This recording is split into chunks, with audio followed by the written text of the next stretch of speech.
Donc, tiens, je vais faire ça pour que tu me vois un petit peu. C'est Chantal Roberge. Donc, j'ai dit, ça va faire rire les gens. Donc, je cherche un ami.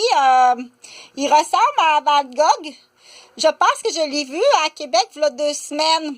C'est un homme extrêmement intelligent. C'est un Italien.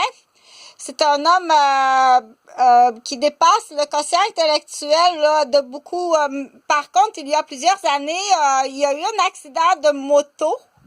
Je l'ai eu comme patient alors qu'il était accidenté. Donc, c'est un ancien crânio. Je pense que je l'ai vu à Québec. Je suis pas mal sûre que c'est lui.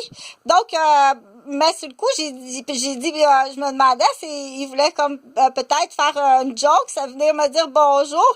Mais là, j'ai dit, attends un peu, Chantal. Peut-être que Pietro, étant donné que c'est un ancien crânio, puis qui vieillit. Donc, si jamais tu le cherches, je suis pas mal sûre, je l'ai vu à Québec. Il allait très bien, il avait du plaisir. Par contre, le froid arrive, là, puis bien entendu, avec tout ce qu'il sait, dans ses connaissances de ce qu'il sait, puis dans ses connaissances aussi,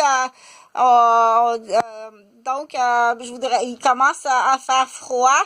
Je l'ai vu dans le secteur là des artistes là, mais je voudrais pas qu'il se fasse blesser ou qu'il oublie qui est exactement. Mais je suis pas mal sûre que c'est lui là, ses yeux, ses dents, sa grandeur, son parler. Il était très souriant, très heureux, mais par contre quand même, il est avancé en âge. Et puis j'ai vu aussi, je pense bien que hier j'ai vu Giovanna qui est passée. Elle s'est fait traquer par Noir. Mais j'ai vu. Donc, c'est une famille d'Italie qui sont extrêmement intelligents, qui ont beaucoup de noms, qui ont beaucoup de dossiers sur les vols intellectuels, puis non seulement les vols intellectuels, là, mais sur beaucoup de choses. Là. Fait que toute la famille sont traquées depuis longtemps. Donc, c'est sûr que Barbara ou Giovanna, c'est sûr que Pietro, mon Dieu, que Pietro est intelligent. Ça se peut pas être intelligent comme ça. Que Pietro rencontrait Eugène, c'est pas possible, hein, les conversations, mon Dieu. Donc, il allait bien, mais par contre, là, il commence à faire froid. Bon, OK. Ça, c'est du inside. Ici, c'est lui, parce qu'on dit, en vieillissant, quelqu'un qui a eu un crânio jeune, quand tu vieillis, avec un processus tout à fait normal du vieillissement. Ici, en plus, donc là, j'ai utilisé mon Hamilton Beach parce que j'ai acheté ça ici sur ma cuisine de mon bureau parce que je vois pas tout le temps la grande cuisine là des autres gens qui travaillent au bureau. Donc là, j'ai mélangé 2 couleurs ce matin. J'ai mélangé cette couleur-là.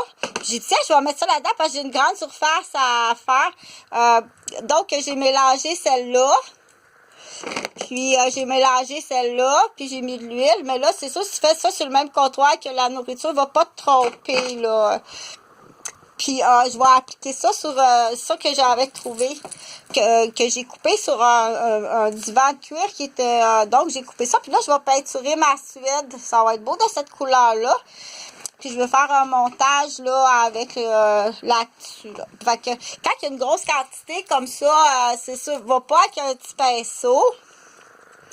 Faut pas peinturer ça même avec un petit Q-tip. Est-ce que ça peut être frustrant de dire est-ce que ça peut être frustrant de dire ça bloque là? Ça bloque là. Ça peut être frustrant de dire donc, ça va être ben trop long, faire ça, tout ça comme ça au petit pinceau. Ça prend le grand pinceau, puis pour mélanger, ça prend le Hamilton Beach. Bon, ça mélange pas si bien, mais par contre, il va y avoir des nuances, là. Fait que, salut, bonne journée. Ça va être la dernière pour aujourd'hui. Je compte sur toi.